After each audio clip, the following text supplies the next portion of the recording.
You can take me back to how you first got injured. Would you mind sharing your story? I think it was June 13th of 2013 or 2014. And me and my brother, we went out to take pictures of the moon. My mom, she used to live in this beach community, very nice. And then we went there to take some pictures.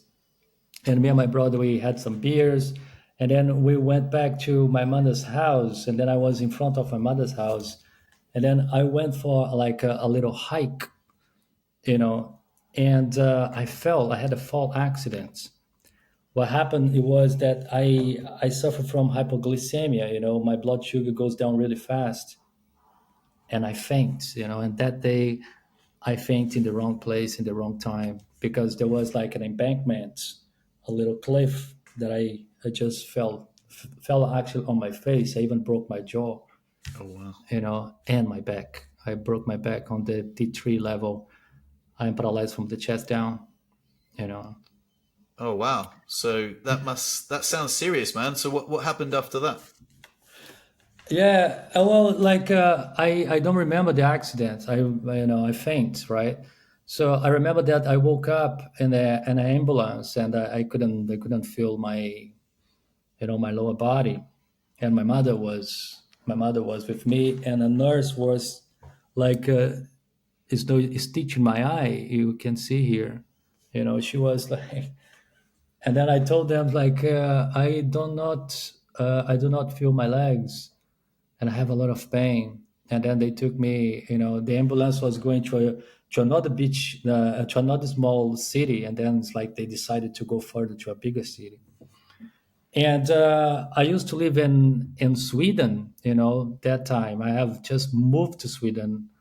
I moved to Sweden in 2012 from London to Sweden, and they operated me in Brazil, and I was like going in and out of consciousness all the time because I was taking this medication called Tramol, which is basically morphine. And then I was like really high, not understanding what exactly had happened to me.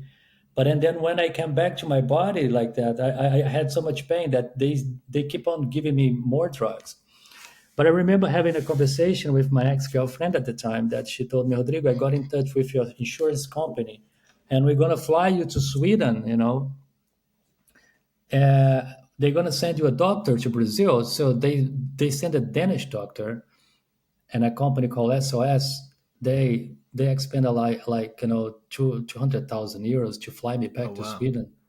They rent a small plane, from my mom's village to São Paulo, and then I took a bigger plane, and then I came to Sweden. Was this before your 11 operation? No, it was after my operation. Oh I yeah. had my operation in Brazil, but 11 days afterwards, I was flying back. I remember that I was very naive because I wanted to go to Nepal that year, and everything was planned. And then I thought myself, okay, cool. I'm gonna go to Sweden. you know, uh, I'm probably gonna start walking pretty soon, and then I'm gonna go to Nepal. And you know, I got to Sweden, and they told me straight away. They say, Rodrigo, you're never gonna walk again. It's like your injury is complete. What we can do is we can send you to a rehabilitation center, and then we can you can relearn how to use your new body, and we can train you how to use a wheelchair, but you're gonna live like that. And that was a shock. I was like, wow, because I was not aware of how serious it was, like for like 10 days basically. Yeah. I think that's so Yeah. common with spinal cord injuries. When you get told you're never going to walk again, you're like, what? Really? No, Yeah, like, come on, surely not. you cannot Yeah. fix this. Yeah. We went to the moon for like 50 years ago. Come Yeah. on, that's bullshit. Exactly. It's like, anyway, So I how was how how did 33. you deal with it? Sorry, you were 33, and how did you deal with it, like mentally? Well, mentally, that was a good question, Fred, because like I always was like a spiritual person. I grew up in a family where we value gratitude. I grew up in a household where, we always look to the bright side of everything. My grandfather was like studying Zen Buddhism when, you know, like we were always involved in some kind of like, contentment, like acceptance. Life, like dukkha, like life is suffering, but it's like it's not about the suffering, it's how you deal with it. I was aware of everything, right? I was meditating, I had yoga as a tool. I had my spiritual side was really like developed by that time. So I took it as it comes. I didn't of course I went through denial for like a few months. I went depressed. Later I was like diagnosed with like PTSD and anxiety. I have it until nowadays, but it's like I took it like one day at a time.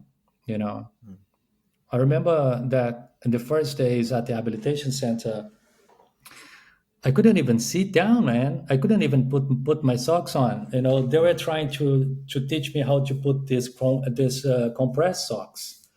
And it took me like a week to learn. To sit down by myself and put my socks. So it's like I always get into that mindset. Let's say, okay, cool. This is the next thing. And then the next thing I used to tackle, I was like, okay, beautiful, gone. What is the next thing is going to be? Okay, the next thing is to have a power program. Now we need to learn how to go in a prone position. Now we need to learn how to drive a wheelchair or drive a car. It's like always looking for the next thing that you need to improve with yourself, instead of like, oh shit, like what happened to me. It's like there was no time wasting there. I was like always moving forward, and I'm still doing that. And I was like, it's been 10 years that I injured myself, and I'm still like doing things that like, oh, hang on a minute, are you really going to do this? Yeah. Like I went to Japan last year by myself, me and my wheelchair, for 3 weeks. Oh you wow, know that's awesome. yeah, yeah. And then I was like, that scares the shit out of me, because like it's the opposite. It's like opposite side of the planet Earth. And it's like so many things has could go wrong, but it's just like, you push yourself to do things all the time. you know and I think it's a good approach to not to look far off in the future, and more like, what can I improve right now? What do I need to do right now? What do I want right now? What do I do right now that would make my life better? Okay, this, let's focus on this now. Yeah. And from there you go. So you say that you came from a background of like gratitude and Buddhism and sort of, so you were rooted in that. So Yeah, when you had your diagnosis, it was easier to accept, or was it still like pretty tough? it's not easy, Fred, because like it's not easy, man. Because like I had the tools, but you get dissociated most of the time. It's like, even though you know how to meditate, you know how to bring yourself back to your body. It's like, it's tough. You need to remind yourself all the time. You know. Mm, So I was incorporating gratitude into my daily life, because like was tough at the beginning, mm. was really tough. You know, it changed my life completely. You know Yeah. this better than me. It's like, I was going through the dark night of the soul for the first 6 months.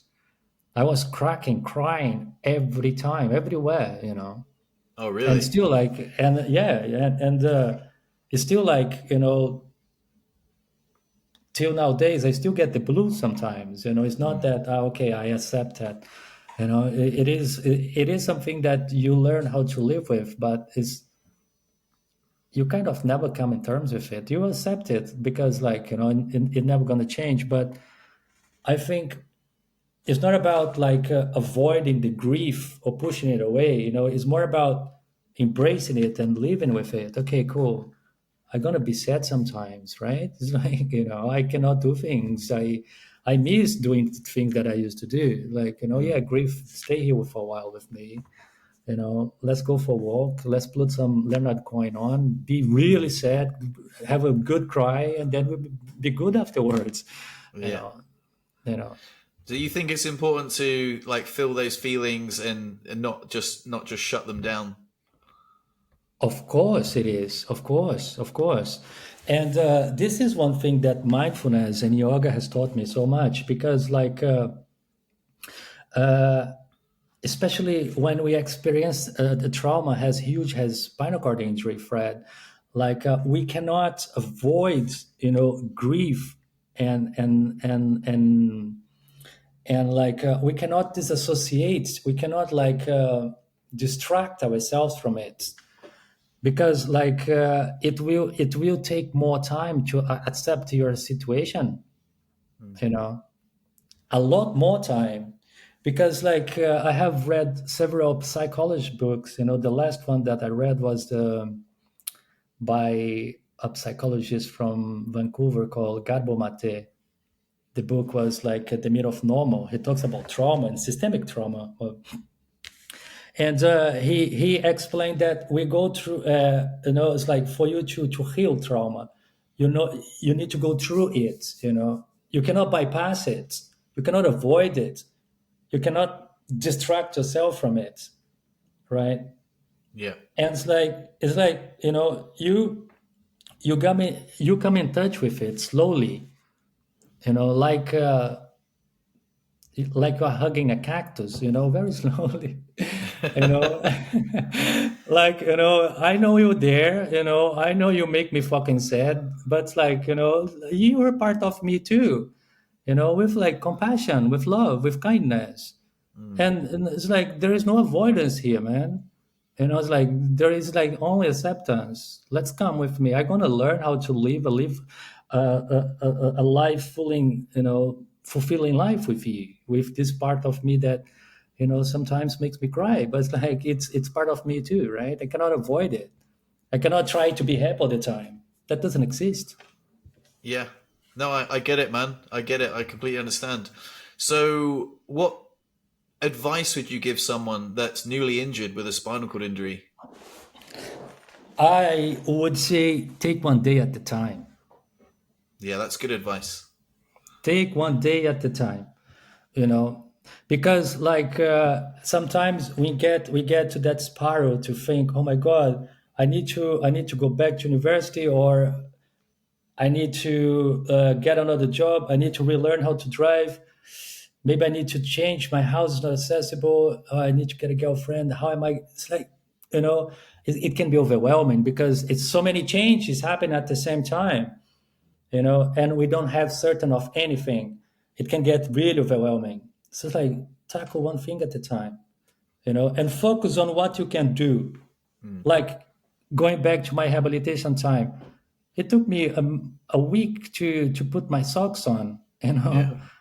but like even with a broken back and depressed and pooping my pants and crying overnight, it's like when I put that sock on, I had a little bit of joy. Mm. I Yeah. was like, I was joyful, because like joy and grief can coexist, Fred. So it's Yeah. like you need to tackle, the little wins, because those little wins, will like, make your day so much better, so much less miserable, Yeah. I Then we I just completely like, agree. yeah, then we just like see the bigger picture. No, no, no, no, no, like we zoom out, we stay here today, right? Mm. There we go.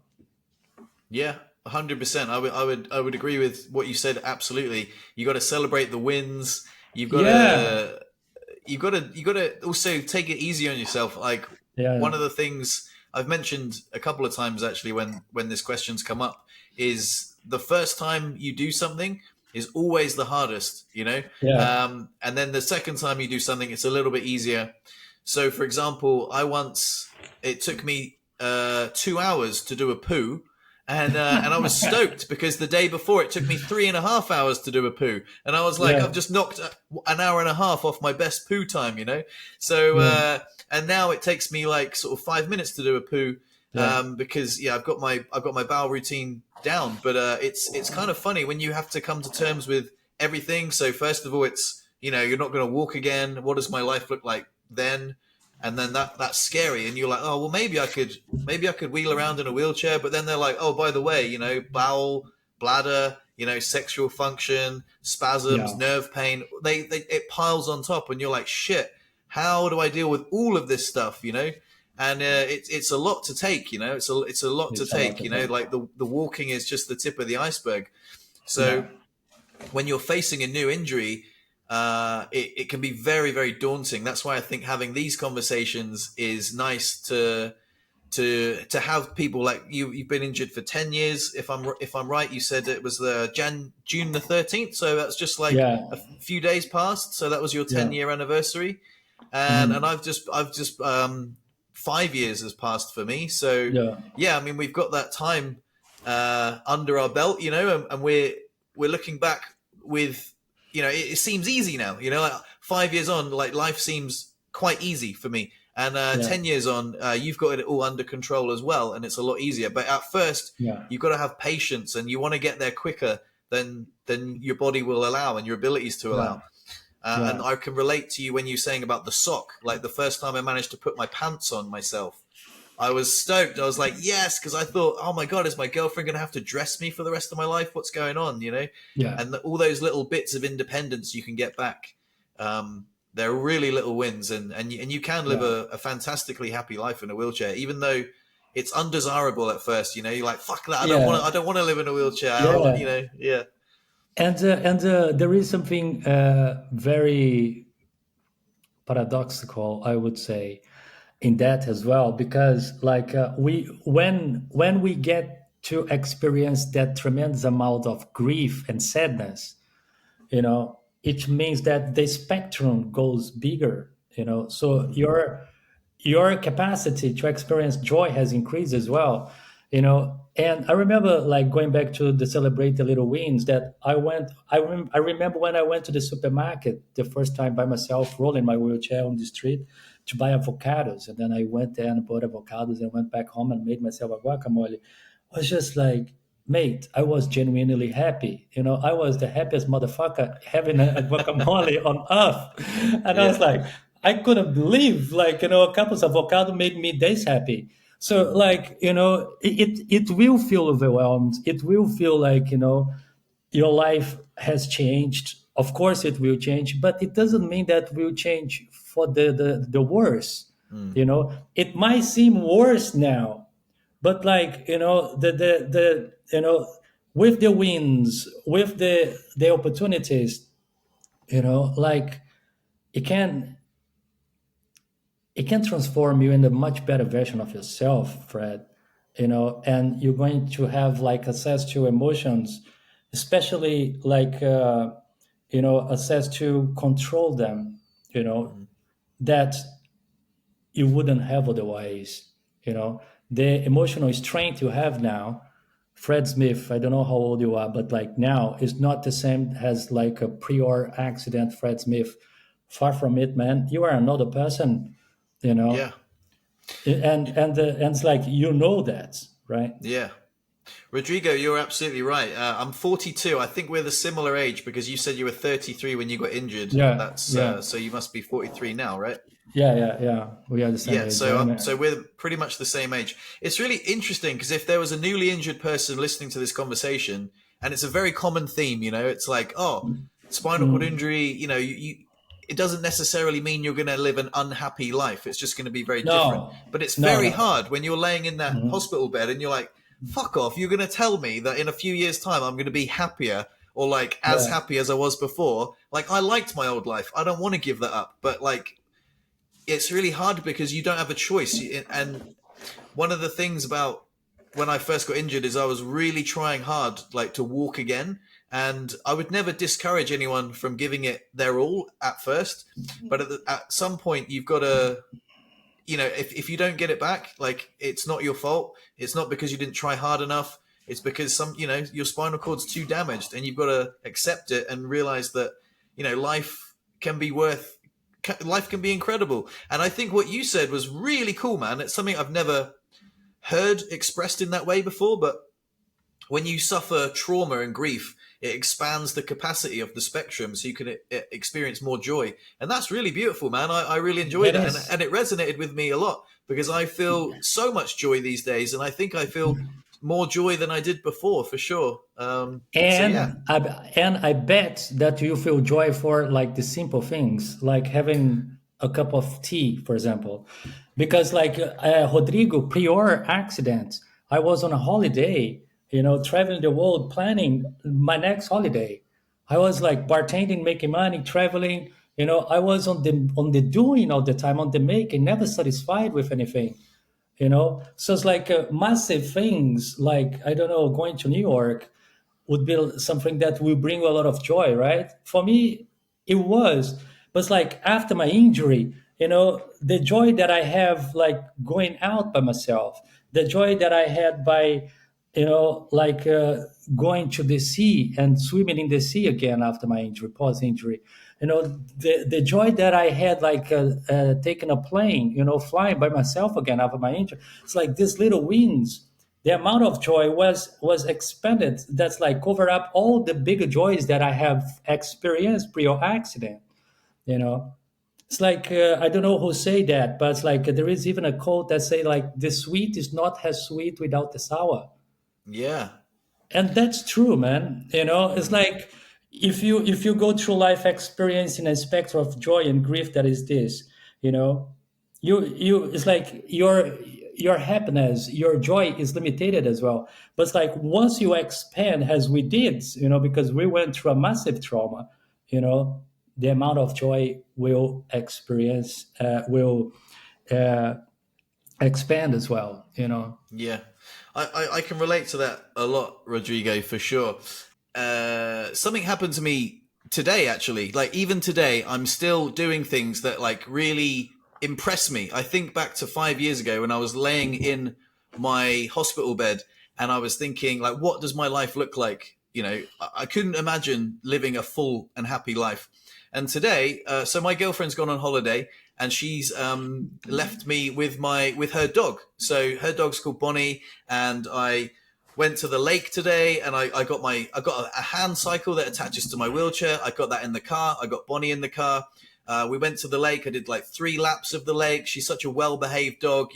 She'd come back, and it was just it's a small thing, taking a dog for a walk. But my girlfriend said something to me the other day. It was really interesting. We had this lovely heart-to-heart conversation, and she said when she was single for a long time before she met me, and she said when I was looking for a new partner, I wanted someone who was independent. And she picked someone who in a wheelchair. So she saw the way I was living. I live on my own. I was very independent. I do my own groceries. I drive my own car. I pay my own rent.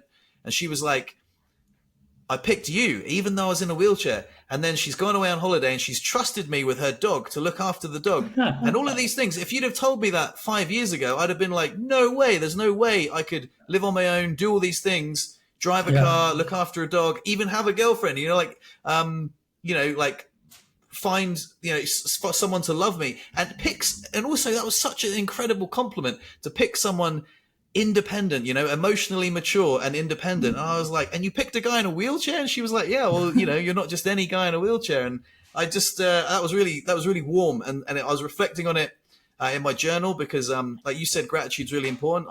I do Yeah. gratitude journaling every day.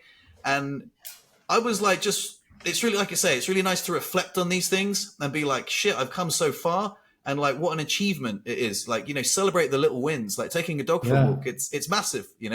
Massive. It's massive, man. Going around the lake, massive. Driving a car, massive. Like, things that we used to take for granted, right? You know, and I can see in your eyes, like, you got a bit tan as well. It's like I can see that you had a joyful day. Yeah. Yeah, like you enjoy yourself. And if I ask you, Fred, are you a happy man? You would say yes. I'm a So it's very like happy man. Yeah. so am I, brother. So it's like, would you like say that happiness is still possible to your like 5 years ago, like Fred Smith in the hospital bed, right? And that time would be impossible for us to think this way. But now is look like how things changed, isn't it? Yeah, I would. I think it's interesting because I think it's hard for a newly injured person to hear that you Mm. may. It's not guaranteed because I don't want to be like, oh, you'll be as happy as we are. It's not guaranteed. I know a lot of people with spinal cord injuries that actually struggle a lot because of their injury and would definitely wish it never happened. But Yeah, I think there is a huge percentage of people that find a lot of meaning in that trauma, in that suffering, yeah, come out the yeah, other side with a bigger capacity. And I would definitely say I'm happier now. The thing that resonated with me when you said about I was on sort of like a hedonistic treadmill beforehand, before my injury. You know, I was like yeah, snowboarding, mountain biking, and I wanted to do things that gave me an adrenaline buzz, and I wanted to feel alive. And now I'm so much more content with the smaller things in life. You know, just going yes, for a dog walk, like again, like yeah, having some sun on my face. It's just going through those dark times has really, made the bright times even brighter. yeah, And exactly. it's interesting. So I feel like I'm in this zone of like I don't want to sugarcoat it too much. I don't want to say it's Yeah, guaranteed that you're going to feel really yeah, happy, but it's certainly possible. And yeah, yeah, yeah, yeah. It's possible, man. It's definitely possible. yeah, We human beings are very adaptable species. We adapt really easily to our situation. And of course we need some tools to get there faster. you know and but like it is possible. It's more than possible.